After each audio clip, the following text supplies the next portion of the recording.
La mayoría de los hombres pasan por la historia como una sombra. Douglas Bravo, en cambio, eligió vivir como una chispa, una que podía encender una montaña o incendiar un país entero. Y lo más inquietante es esto.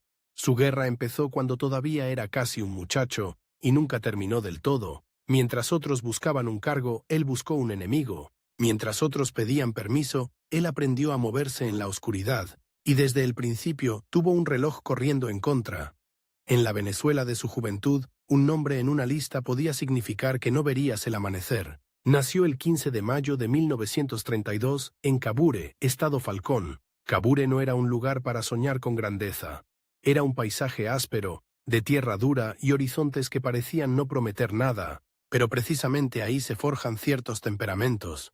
El que aprende a resistir el sol, aprende también a resistir el miedo. Douglas creció viendo de cerca la desigualdad que en Caracas se discutía con palabras elegantes, pero que en los pueblos se sentía como una piedra en el estómago. Venezuela era un país que se modernizaba a golpes de petróleo, pero esa riqueza no caía igual en todas las manos. En el campo, la vida seguía siendo una pelea diaria. En su adolescencia, el país estaba marcado por la sombra larga de las dictaduras y por la idea, casi fatalista, de que el poder no se entregaba, se arrancaba. La política no era un debate, era una persecución. Y en ese clima, Douglas Bravo se fue acercando a la militancia comunista. No fue un salto romántico, fue una decisión práctica. Si el Estado era una máquina, había que entender sus engranajes. Si la represión era un método, había que aprender a sobrevivirla. El Partido Comunista de Venezuela ofrecía disciplina, organización y una lectura del mundo que convertía la rabia en estrategia. A finales de los años 40, Venezuela vivió un breve respiro democrático que terminó abruptamente. En 1948, un golpe militar derrocó al gobierno y abrió el camino a una década de control férreo que culminaría con Marcos Pérez Jiménez. Para un joven militante, aquello no era una noticia, era una sentencia. La policía política, la seguridad nacional, se convirtió en un fantasma real. Con oficinas, celdas y nombres propios, había gente que desaparecía, había gente que reaparecía rota, y había gente que no reaparecía nunca. Douglas Bravo se formó en ese ambiente donde la clandestinidad no era una aventura, sino una necesidad. Aprendió a moverse con cuidado, a medir las palabras, a desconfiar de los silencios. La militancia lo llevó a organizar, a conectar con otros jóvenes, a entender que la política también era logística. Reuniones, mensajes, rutas, refugios. En un país donde la delación podía comprarse, la confianza era un recurso escaso, y sin embargo él la construía. Tenía una cualidad que lo acompañaría toda la vida. Una mezcla de frialdad táctica y convicción absoluta. La caída de Pérez Jiménez en enero de 1958 cambió el aire del país. Las calles se llenaron de gente, de esperanza, de la sensación de que la historia por fin se abría.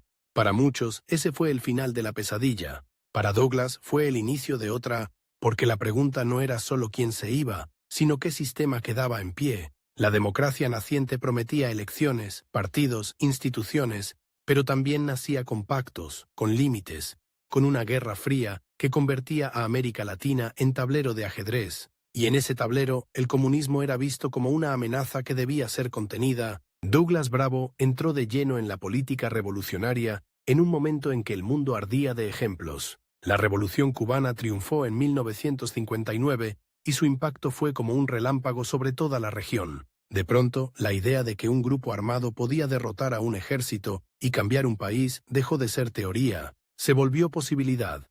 Y esa posibilidad sedujo a muchos jóvenes venezolanos que veían en la democracia recién estrenada una promesa incompleta, demasiado lenta, demasiado negociada. Pero la historia no se mueve por entusiasmo, se mueve por choques, y el choque llegó pronto. A comienzos de los años 60, el gobierno venezolano, ya en el marco de un sistema democrático, enfrentó levantamientos militares y una creciente insurgencia. La izquierda se fracturó entre quienes apostaban por la vía electoral y quienes creían que el poder real seguía en manos de las élites y que solo la lucha armada podía romper esa estructura. Douglas Bravo se ubicó, sin titubeos, en el lado más radical. Su conflicto central empezó a definirse con nitidez. No era solo contra un dictador, sino contra un Estado que, incluso con elecciones, Podía perseguir, encarcelar y matar para preservar el orden.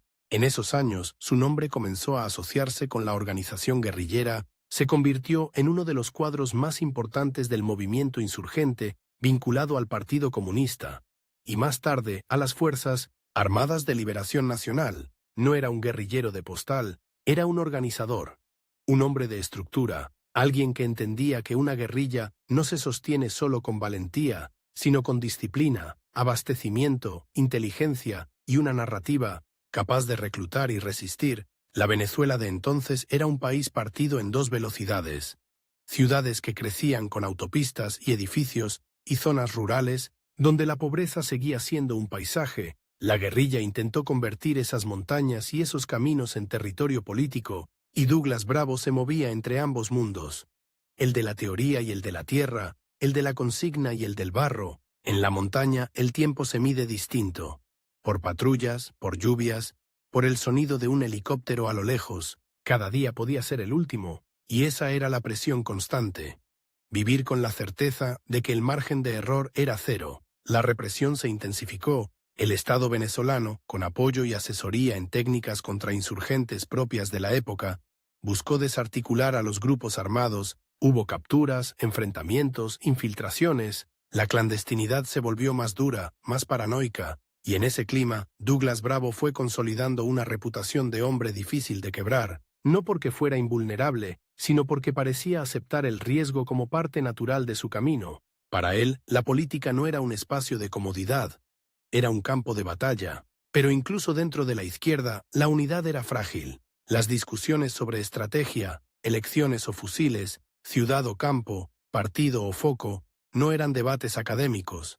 Definían vidas. Y Douglas Bravo, con su carácter y su visión, chocó con líneas más moderadas. La tensión no era solo con el gobierno, era también con sus propios aliados, con la dirección partidista, con quienes veían la lucha armada como un error o como una etapa que debía cerrarse. Ese tipo de conflicto es el más peligroso, porque no se libra contra un enemigo declarado, sino contra la duda interna, contra la fractura de la propia casa. En medio de esa tormenta, su figura se fue volviendo más singular. No era el hombre que buscaba aplausos, era el que buscaba coherencia, y esa coherencia, en un país que intentaba estabilizarse, lo colocaba cada vez más al margen. La democracia venezolana se consolidaba con partidos fuertes y acuerdos políticos, mientras la insurgencia quedaba arrinconada entre la presión militar y el desgaste. Para muchos era el momento de replegarse, de negociar, de volver a la política legal. Para Douglas era el momento de insistir, y ahí aparece el primer gran giro de su vida. El enemigo ya no era solo la represión estatal, sino el tiempo, porque cada año que pasaba sin victoria convertía la guerrilla en una causa más difícil de sostener. Los combatientes envejecían, los apoyos se erosionaban, la sociedad cambiaba. La revolución, que parecía inminente en el eco de Cuba, empezaba a sentirse lejana, y sin embargo él seguía. Como si hubiera hecho un pacto íntimo. No abandonar, aunque el mundo se moviera en otra dirección. A comienzos de los 60, Douglas Bravo ya no era solo el joven de Cabure que se indignó ante la injusticia, era un dirigente insurgente en un país que paradójicamente se presentaba como democrático mientras combatía una guerra interna. Su vida se había convertido en una sucesión de decisiones irreversibles. Cada paso lo alejaba de una existencia normal y lo acercaba a un destino de persecución permanente, y lo sabía. En su mundo no había jubilación, no había retiro tranquilo, había victoria, cárcel o muerte. La cámara, si pudiera seguirlo en esos años, no lo mostraría en grandes salones ni en tribunas iluminadas, lo mostraría en caminos de tierra, en reuniones a media voz, en noches donde un ruido mínimo podía ser una emboscada, lo mostraría leyendo mapas, escuchando informes, midiendo fuerzas, y sobre todo lo mostraría enfrentando la pregunta que define a los revolucionarios cuando el entusiasmo se agota. ¿Hasta dónde estás? ¿Dispuesto a llegar cuando la historia no te responde? Douglas Bravo eligió llegar hasta el límite, y ese límite, en Venezuela, estaba a punto de volverse aún más estrecho, porque el país entraba en una fase donde la insurgencia sería acorralada, y donde él tendría que decidir si adaptarse o romper con todo, incluso con los suyos, para seguir la guerra a su manera. La democracia venezolana se vendía al mundo como una vitrina luminosa. Pero en los cerros y en los cuarteles se escuchaba otra música, botas, radios, helicópteros, y en medio de ese contraste, Douglas Bravo tomó una decisión que suena simple, y por eso mismo es brutal. Si el nuevo sistema iba a cerrarles el paso, entonces había que abrirlo a la fuerza, no con discursos, con organización, con armas, con una disciplina que no perdona errores, porque en la guerra clandestina hay un detalle que nadie dice en voz alta. No te mata la bala que esperas, te mata la confianza equivocada, y Douglas ya vivía con un reloj interno que no se detenía. Cada semana sin resultados era un paso más hacia el aislamiento, hacia la derrota, hacia el olvido. A comienzos de los años 60, la insurgencia venezolana intentaba convertirse en algo más que rabia, había que transformarla en estructura. En ese momento, Douglas Bravo se consolidó como uno de los dirigentes más importantes de las Fuerzas Armadas de Liberación Nacional, las FALN, el brazo armado que se articuló desde sectores del Partido Comunista de Venezuela y otras corrientes revolucionarias. No era un liderazgo de micrófono, era de ruta, de enlace, de logística, el tipo de liderazgo que se mide por cosas pequeñas y decisivas. ¿Cuántos hombres llegan a un punto sin ser vistos? ¿Cuántos mensajes pasan sin caer en manos del enemigo? ¿Cuántas armas se mueven sin dejar rastro? El país mientras tanto se endurecía. Rómulo Betancourt, presidente desde 1959, había trazado una línea clara: no permitir que la revolución cubana se replicara en Venezuela. La Guerra Fría no era una idea abstracta, era una presión real que se sentía en la política interna, en la cooperación internacional, en la doctrina de seguridad, y la respuesta del Estado fue una combinación de inteligencia, contrainsurgencia y persecución. En la práctica, eso significaba redadas, interrogatorios, infiltraciones y un mensaje que se repetía como amenaza: los vamos a desarticular. Para Douglas, el conflicto ya no era solo ideológico, era físico, era una cacería.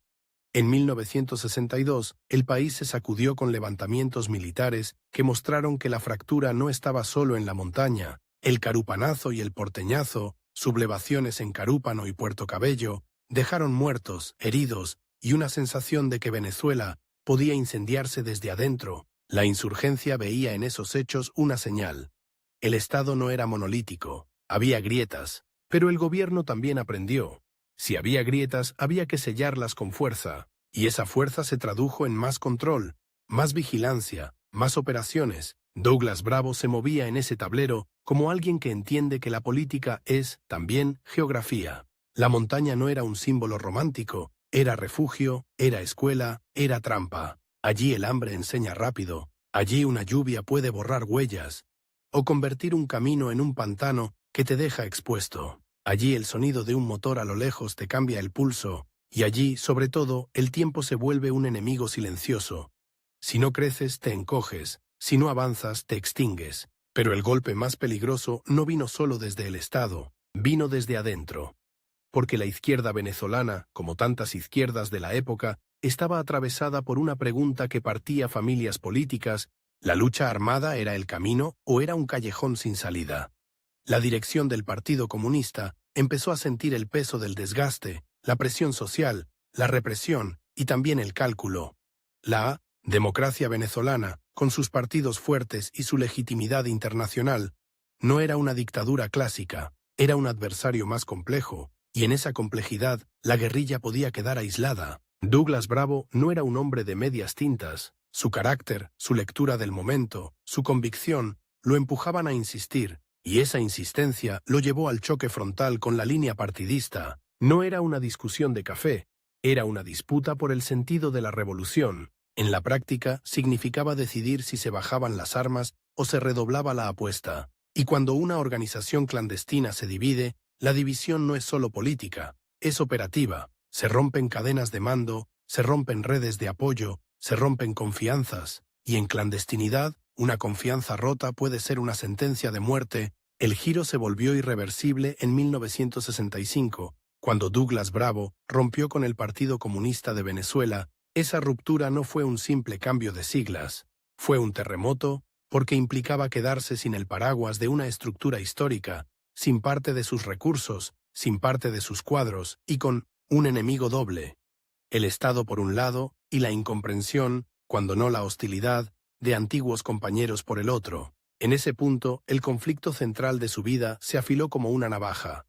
Douglas no solo peleaba contra el gobierno, peleaba contra el tiempo y contra la desmovilización de su propio campo. A partir de ahí, su camino se volvió aún más solitario y por eso mismo más extremo. Impulsó una nueva organización, el Partido de la Revolución Venezolana, el PRV, con la idea de mantener viva la estrategia insurreccional. Para muchos era una obstinación, para él era coherencia.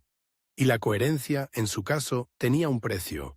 Vivir perseguido, moverse como sombra, aceptar que cada contacto podía ser un informante, que cada reunión podía ser la última. La Venezuela de mediados de los 60 ya no era la del entusiasmo inicial. La insurgencia empezaba a perder terreno, las operaciones militares se volvieron más eficaces, la sociedad urbana, que crecía y se modernizaba, miraba con distancia una guerra que parecía no ofrecer una salida clara, y sin embargo Douglas Bravo seguía empujando, no desde la fantasía, sino desde la convicción de que el Estado democrático también podía ser un aparato de exclusión y violencia, y que la revolución no se pedía, se imponía. En esos años su nombre circulaba como un rumor persistente, no era el guerrillero que se exhibe, era el que se escapa, el que reorganiza, el que vuelve a aparecer cuando todos creen que ya está acabado. Y esa capacidad de sobrevivir alimentaba una leyenda peligrosa, la leyenda del hombre que no se rinde, pero las leyendas, en la vida real,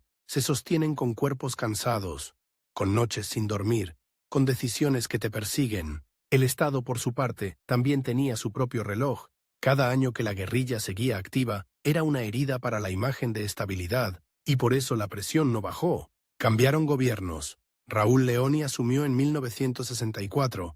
Pero la lógica de la contrainsurgencia continuó. La prioridad era cerrar el ciclo armado, y para cerrarlo había que cortar rutas, capturar cuadros, infiltrar redes, aislar a los dirigentes. Douglas Bravo estaba en el centro de ese objetivo, y entonces llegó otro giro, uno de esos que no se anuncian con titulares, pero que cambian el destino.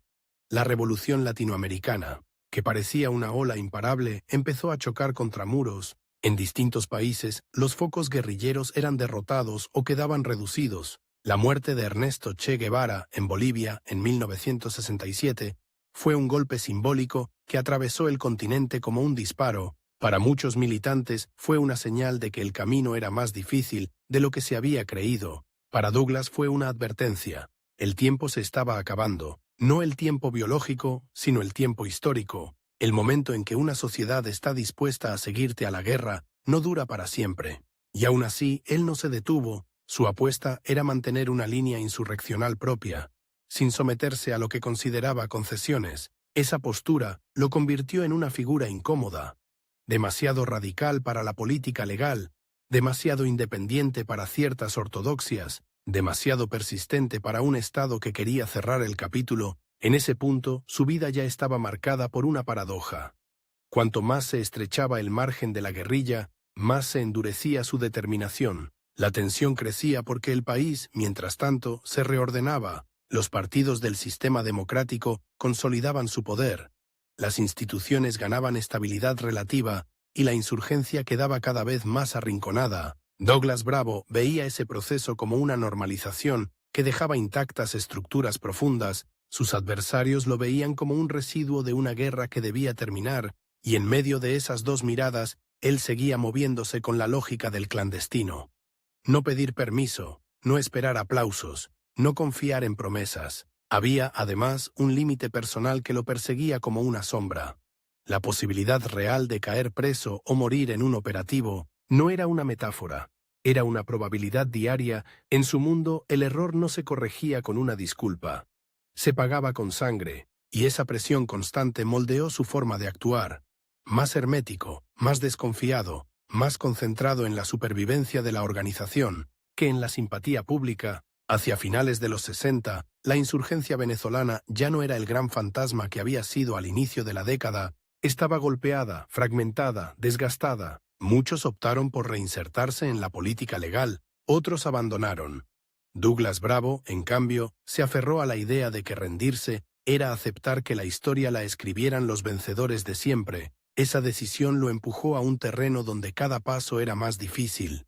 Menos apoyo, más vigilancia, más soledad. Y ahí, justo ahí, cuando el país empezaba a creer que la guerrilla era un capítulo que se cerraba, Douglas Bravo se preparaba para otra transformación, porque si la guerra abierta se volvía inviable, había que replantear la estrategia, no abandonar el conflicto, sino cambiar su forma. El reloj seguía corriendo, y él lo escuchaba como un latido en la oscuridad. O encontraba una nueva manera de pelear, o su causa se convertiría en un eco. Y Douglas Bravo no estaba dispuesto a ser un eco. Si la montaña ya no podía sostener la guerra, entonces la guerra tenía que aprender a caminar por la ciudad sin hacer ruido. Ese fue el salto más peligroso de Douglas Bravo. Pasar de la épica visible a la estrategia invisible, porque en la clandestinidad urbana no hay horizonte que te proteja, no hay niebla que te esconda. Hay esquinas, teléfonos intervenidos, vecinos que miran demasiado y una verdad que corta como vidrio. El Estado no necesita encontrarte todos los días. Le basta con encontrarte una sola vez. A finales de los 60 y comienzos de los 70, con la insurgencia rural golpeada y la sociedad venezolana girando hacia una estabilidad relativa, Douglas se negó a aceptar el guión de la derrota. Mientras muchos antiguos compañeros buscaban la reinserción política, él insistía en que el conflicto no había terminado, solo había cambiado de piel. Desde el Partido de la Revolución Venezolana, el PRV, empujó una reconfiguración. Menos foco en el frente clásico y más énfasis en redes, cuadros, formación, propaganda, enlaces. Era una apuesta fría, casi quirúrgica. Sobrevivir para volver a golpear cuando el sistema mostrara fisuras, pero el tiempo, ese enemigo que no se puede emboscar, empezó a apretar con otra clase de presión. No era solo la persecución, era el desgaste interno, la pérdida de apoyo, la sensación de que la historia se estaba moviendo sin ellos, y Douglas lo sabía. Si no lograba un golpe político que reordenara el tablero, su proyecto quedaría reducido a una minoría cada vez más aislada. Tenía una ventana estrecha, un margen que se cerraba año tras año. No era una fecha escrita en un papel, era un cálculo brutal. Antes de que la generación que había creído en la revolución se cansara del todo, antes de que el Estado perfeccionara su control, antes de que la palabra guerrilla se convirtiera en sinónimo de pasado. En ese contexto, su nombre empezó a circular de otra manera, ya no como el comandante de una columna en la montaña, sino como el dirigente que se negaba a firmar la rendición simbólica, y esa terquedad lo convirtió en un punto de referencia para sectores que seguían viendo la democracia venezolana como un pacto cerrado, una maquinaria que integraba a unos y expulsaba a otros. Douglas no hablaba como un nostálgico. Hablaba como alguien que se siente en guerra incluso cuando el país se convence de que la guerra terminó. La tensión subió cuando el Estado, con gobiernos que se sucedían sin romper la lógica de seguridad, mantuvo la presión sobre los remanentes armados. La contrainsurgencia ya no era solo patrullaje y operativos. Era inteligencia, infiltración, seguimiento, desgaste psicológico. La cacería se volvió más sofisticada, y en esa sofisticación había un detalle aterrador.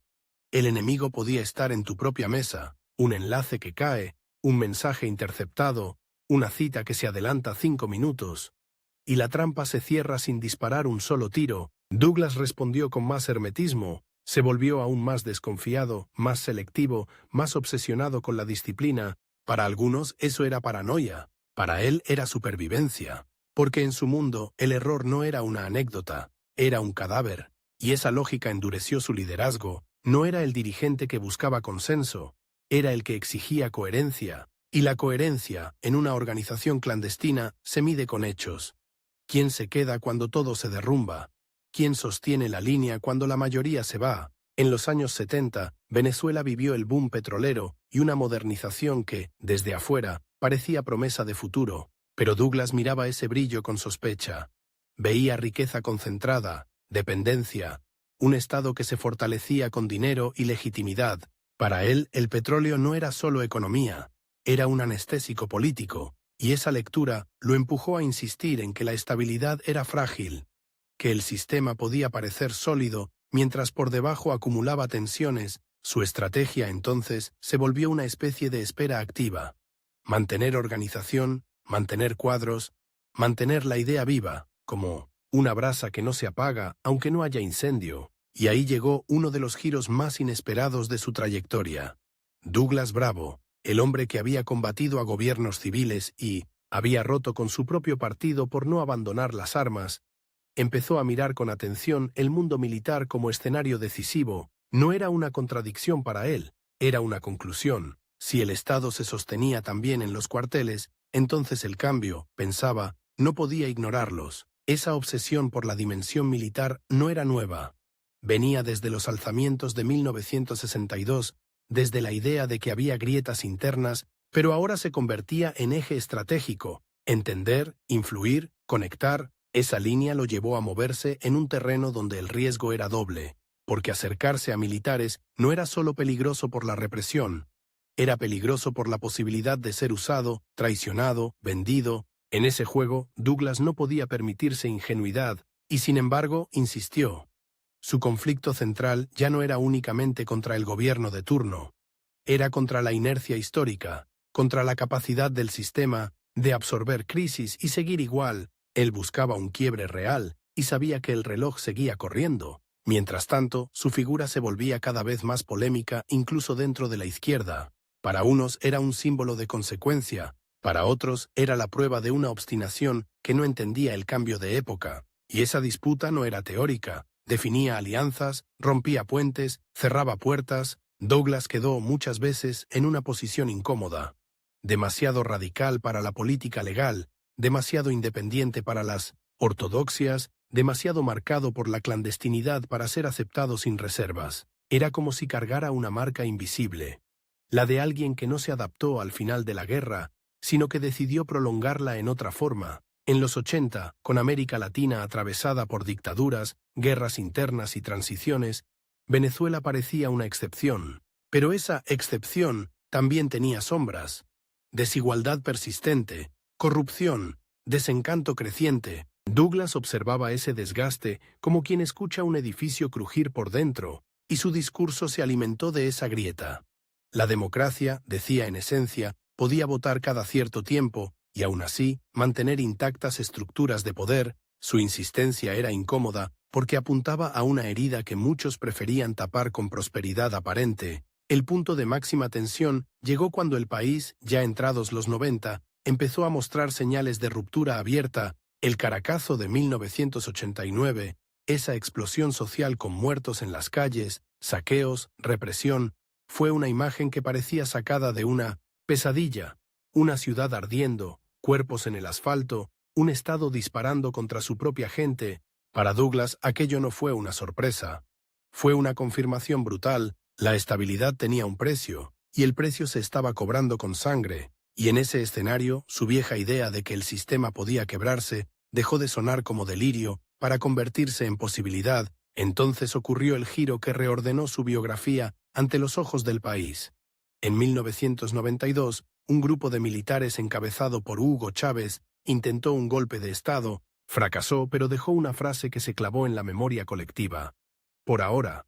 Para Douglas, ese por ahora sonó como una puerta entreabierta, no porque él celebrara el fracaso, sino porque veía en ese movimiento la evidencia de que los cuarteles, otra vez, eran un campo de disputa real, y aquí el relato se vuelve más tenso, más ambiguo, más humano. Douglas Bravo, el guerrillero que había pasado décadas en guerra contra el Estado, se encontró ante la posibilidad de que el quiebre viniera desde adentro del propio aparato militar. Su relación con ese fenómeno fue compleja y discutida, pero lo esencial es esto. Douglas interpretó el 92 como señal de que el tiempo histórico no estaba muerto, que la historia, esa que parecía haberlo dejado atrás, podía volver a abrirse, y esa lectura lo empujó a moverse, a hablar, a influir desde su lugar, a insistir en que el cambio no podía ser solo un relevo de nombres, sino una transformación profunda. Su conflicto, sin embargo, no se resolvía. Porque una cosa era que el sistema se agrietara, y otra muy distinta era que la grieta condujera a la revolución que él imaginaba. Cuando Chávez salió de prisión y entró en la política electoral, el país se polarizó entre esperanza y miedo. Douglas, que había desconfiado siempre de las salidas institucionales, observó con una mezcla de expectativa y cautela. El giro era enorme. Un militar insurgente convertía el descontento en proyecto político masivo. Para Douglas eso podía ser una oportunidad o una trampa histórica, porque el poder, una vez que se toca, cambia a quien lo toca, y él lo sabía mejor que nadie. El Estado no es solo un edificio, es una máquina que te obliga a negociar con lo que juraste destruir. Con la llegada de Chávez al poder en 1999, muchos pensaron que Douglas Bravo, por fin, vería materializarse parte de aquello por lo que había peleado, pero la realidad fue más áspera. Douglas no se convirtió en un hombre del nuevo gobierno, al contrario, mantuvo una postura crítica, insistiendo en que el proceso podía desviarse, burocratizarse, pactar con estructuras que él consideraba intocables, y esa distancia fue otro giro inesperado.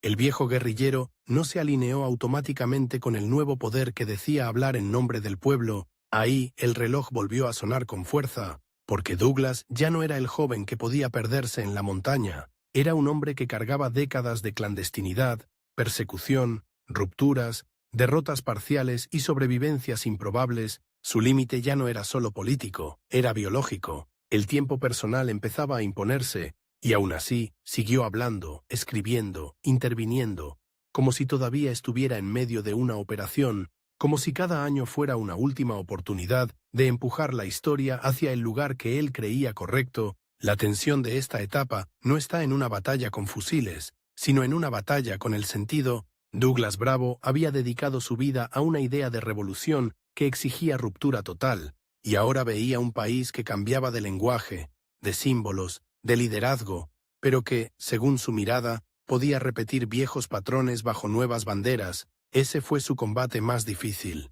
No contra un presidente específico, sino contra la posibilidad de que la revolución se convirtiera en administración, contra la posibilidad de que el sueño terminara pareciéndose demasiado a aquello que había jurado combatir. Y mientras Venezuela entraba en el siglo XXI con un proceso político que sacudía al continente, Douglas permanecía como una figura incómoda, imposible de encasillar, para unos un referente histórico, para otros un radical incorregible, para él mismo, probablemente, un hombre que había apostado su vida a un quiebre y que seguía midiendo cada acontecimiento con la misma pregunta, la más peligrosa de todas. ¿Esto acerca la liberación o solo cambia el decorado? El país se transformaba a velocidad, y Douglas, con el tiempo encima, apretaba su propia cuenta regresiva. Decir lo que pensaba antes de que el silencio lo alcanzara, porque si algo había aprendido en décadas de clandestinidad, es que la historia no espera a nadie, y que, al final, el enemigo más constante no es el gobierno, ni el partido, ni la policía secreta, es el tiempo.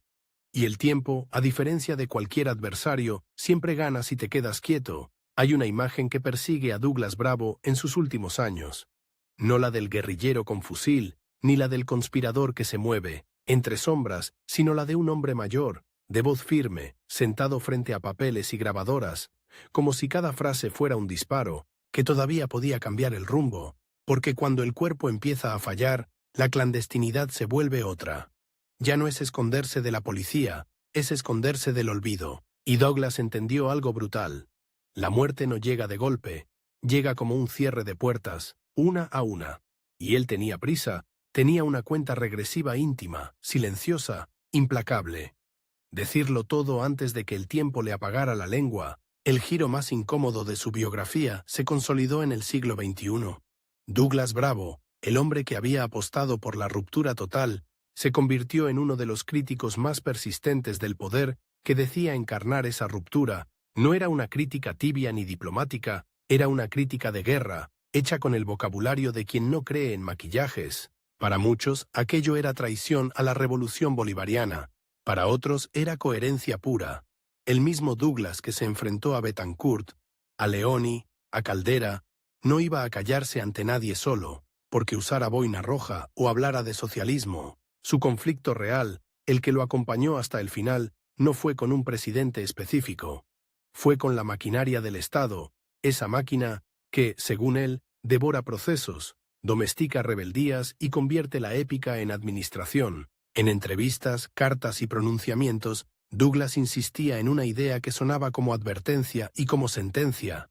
El poder corrompe, incluso a los que llegan con el pueblo detrás. Señalaba la burocratización, el surgimiento de nuevas élites, la dependencia petrolera que seguía marcando el pulso del país y la tentación de confundir lealtad con silencio. Su voz era la de alguien que había visto demasiadas veces el mismo truco: cambiar el discurso, cambiar los símbolos y dejar intactas las estructuras profundas. Y esa postura lo volvió, otra vez, un hombre incómodo. No encajaba en la oposición tradicional, pero tampoco en el oficialismo. Quedó en tierra de nadie, que es el lugar más peligroso para un personaje histórico.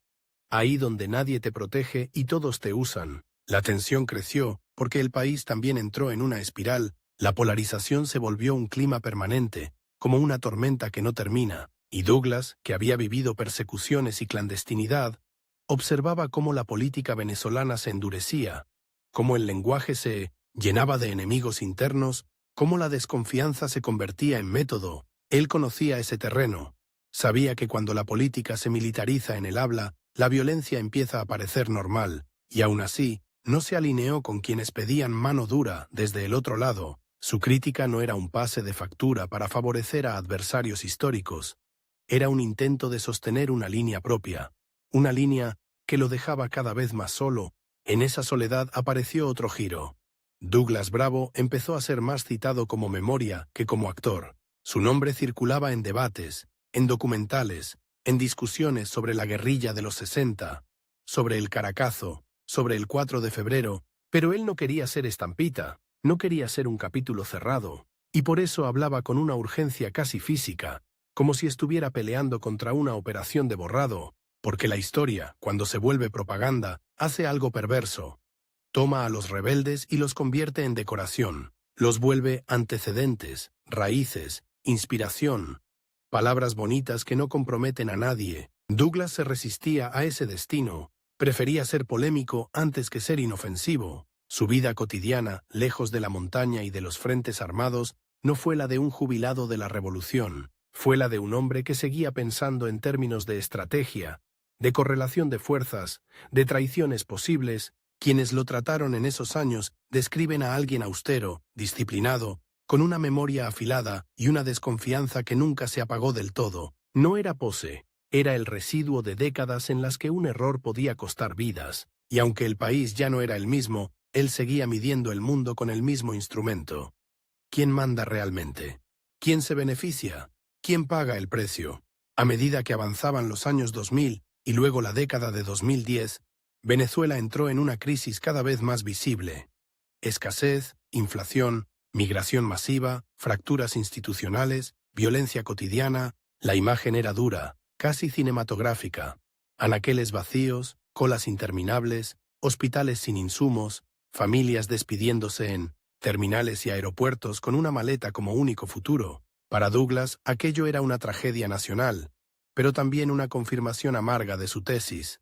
Un proceso que no rompe con estructuras profundas termina atrapado por ellas, y en ese punto su crítica se volvió más áspera, porque ya no discutía solo ideas, discutía el sufrimiento concreto de millones. El tiempo, mientras tanto, le imponía su propio cerco. Douglas había sobrevivido a operativos, a persecuciones, a rupturas internas, a derrotas políticas, a décadas de clandestinidad, pero no podía emboscar a la vejez. Su cuerpo empezó a marcar límites, y ahí aparece la imagen más fuerte de esta última etapa.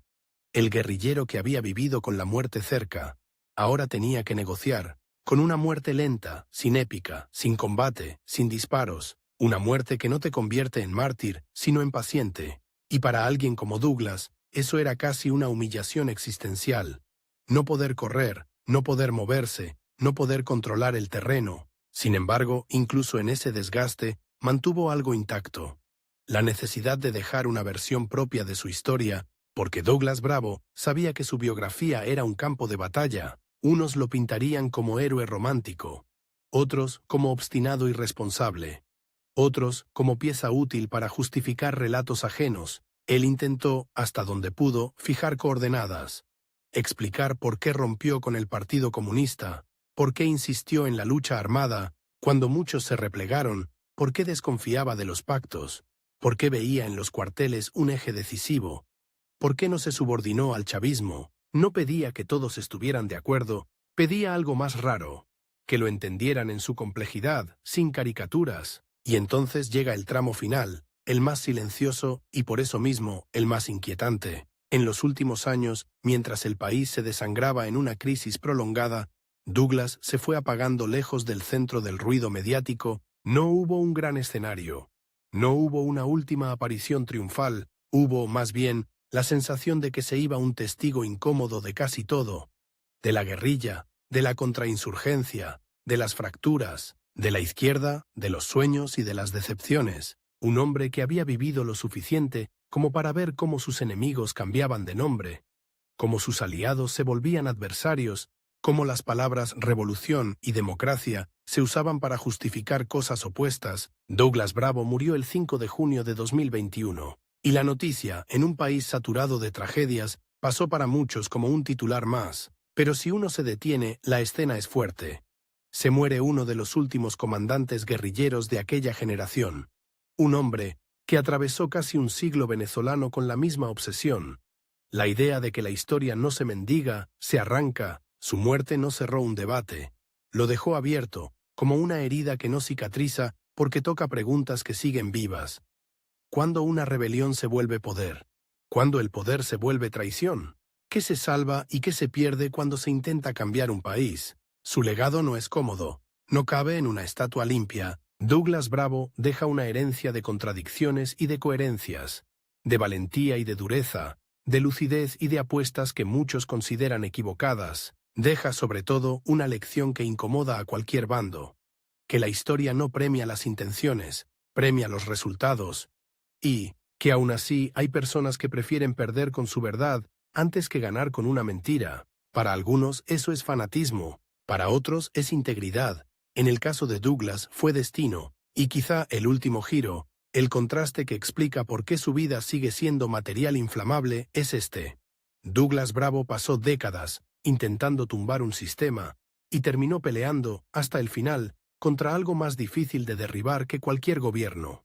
La capacidad del poder de cambiar de máscara sin cambiar de naturaleza. Murió sin ver la revolución que soñó, pero también murió sin rendirse a la comodidad de aplaudir por disciplina. En un país donde tantos eligieron bando para sobrevivir, él eligió conflicto para no traicionarse, y esa elección, terrible, solitaria, obstinada, es lo que hace que su nombre todavía arda cuando se pronuncia en voz alta.